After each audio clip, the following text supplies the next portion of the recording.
അപ്പോൾ ഈ നീ ഉടമ്പടി ചെയ്യുമ്പോൾ ദൈവതിരുസന്നിധിയിൽ എത്ര നീ വിശുദ്ധനാണെങ്കിലും, എത്ര നീ സൽപ്രവർത്തികളും കൃപാവര പ്രവർത്തികളും കൊണ്ട് നീ കോമ്പറ്റൻ്റ് ആണെങ്കിലും, ദൈവത്തോട് സംസാരിക്കാൻ കഴിയണത് ദൈവം തന്നൊരു യോഗ്യതയെ കരുതിക്കൊണ്ട് പെട്ട് പ്രാർത്ഥനയിൽ അത് വേണം.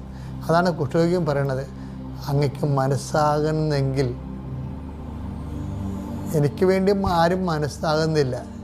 അയാളുടെ മെയിൻ സംഭവം അതാണ്. അയാളുടെ നാട്ടുകാരോ വീട്ടുകാരോ ബന്ധുക്കളോ സ്വന്തപ്പെട്ടവരാരും അയാളുടെ കാര്യത്തിൽ മനസ്സാകുന്നില്ല. അപ്പോൾ ആരോ പറഞ്ഞ് കേട്ടു, കർത്താവിൻ്റെ വാക്ക് കേട്ടിട്ട് തൻ്റെ കാര്യത്തിൽ ആരെല്ലാം മനസ്സാകുന്നില്ലെങ്കിലും ചിലപ്പോൾ ഈശോ മനസ്സാകുമെന്ന് തോന്നിയിട്ട് ആ ഒരു വിശ്വാസത്തിലാണ് അയാൾ ചോദിക്കുന്നത്, കർത്താവേ, ആർക്കും എൻ്റെ മേലൊരു മനസ്സില്ല, പക്ഷേ അങ്ങക്ക് മനസ്സുണ്ടായതെങ്കിൽ